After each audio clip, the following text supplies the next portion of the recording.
Bienvenue dans une nouvelle vidéo dont le sujet concerne la carte Raspberry Pi. Cette carte est sortie officiellement en 2012 et est développée par la fondation Raspberry créée par David Braden. Il s'agit d'un mini-ordinateur puisque sa taille est comparable à celle d'une carte de crédit. Et ce type de carte est destiné à encourager l'apprentissage de la programmation informatique.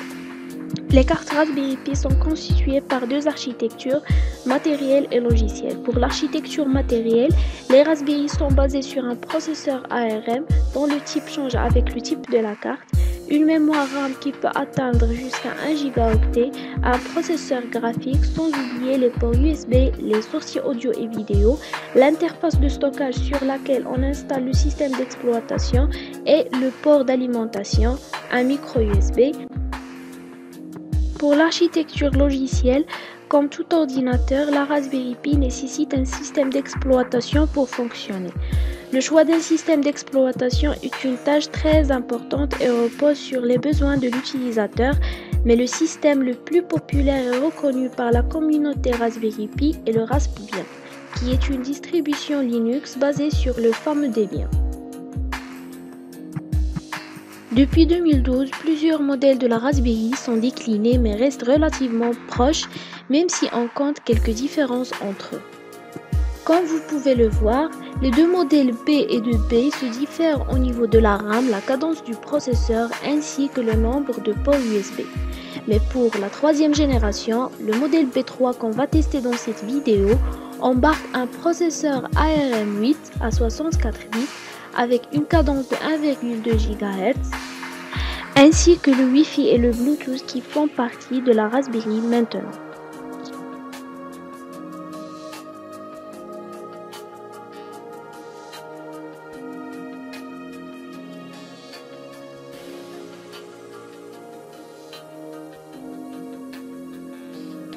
Aux personnes qui vont découvrir la Raspberry Pi pour la première fois, il vous faut une carte mémoire micro SD de 4 Go au minimum, un écran, clavier, souris et une alimentation stabilisée à 5 volts 2 ampères de préférence.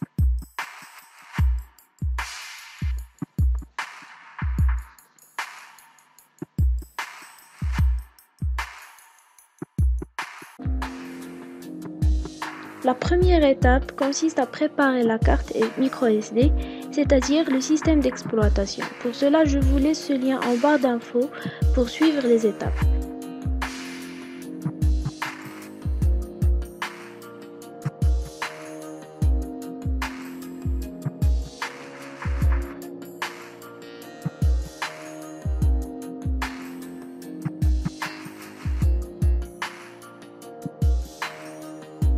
Donc sur le site officiel, vous trouverez le système Raspbian en deux versions, complète et light.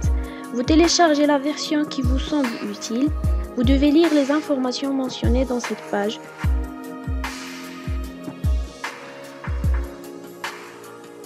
Une fois votre système est bien téléchargé, il faut l'extender sur la carte mémoire.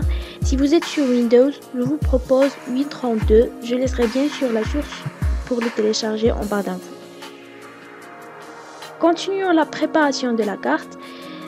Je lance le Win32 et je choisis l'image à copier sur la carte comme vous le voyez.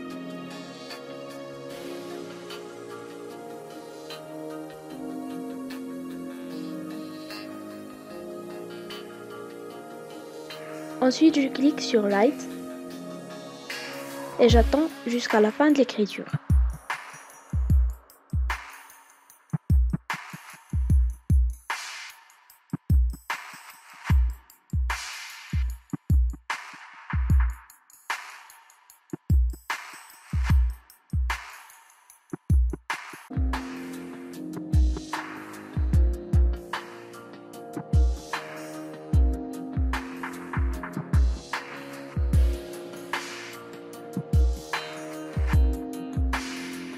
Maintenant que la carte est prête, je passe à la préparation de la carte Raspberry.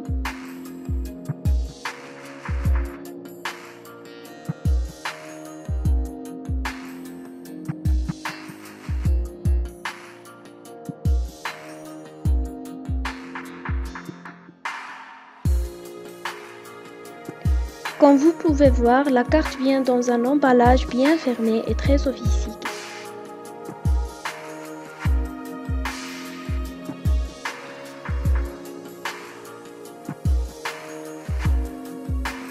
J'en profite aussi pour faire l'unboxing de l'écran tactile 5 pouces adapté à la Raspberry Pi, mais je laisserai l'installation et la configuration de cet écran pour une autre vidéo.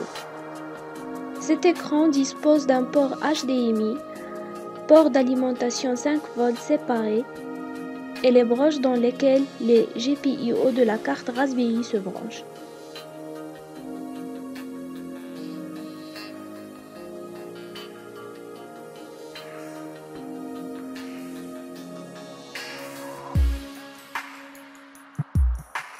Maintenant que tout est bien branché, une fois j'alimente la carte, elle démarre. N'ayez pas peur, parfois le premier démarrage prend un peu de temps. Vous n'allez pas le remarquer dans cette vidéo parce que je l'ai déjà démarré.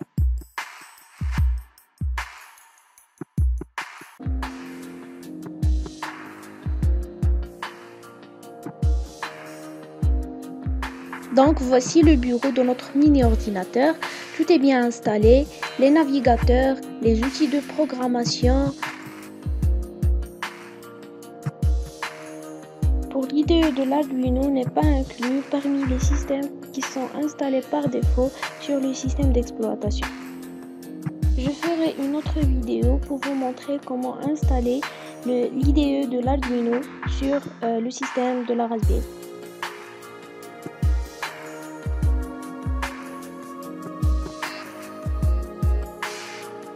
Pour chaque première utilisation du système d'exploitation de la Raspberry, il faut toujours exécuter les deux commandes Update et Upgrade pour mettre à jour les packages déjà installés sur le système.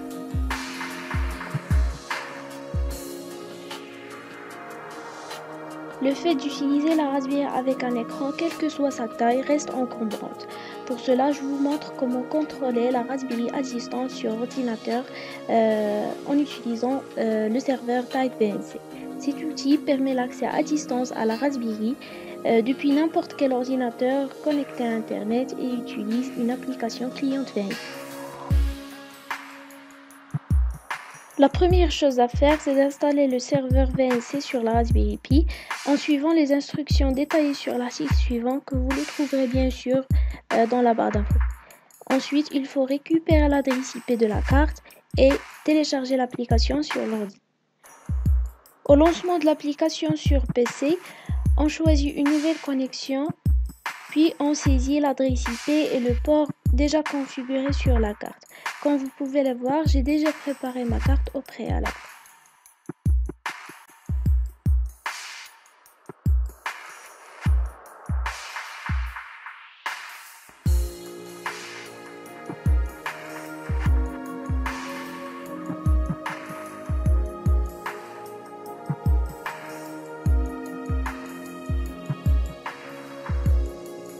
Ici, l'application vous demande de saisir le mot de passe que vous avez déjà saisi lors de la configuration sur la carte. Ça y est, vous êtes sur le bureau de votre framboise et vous pouvez travailler en toute liberté.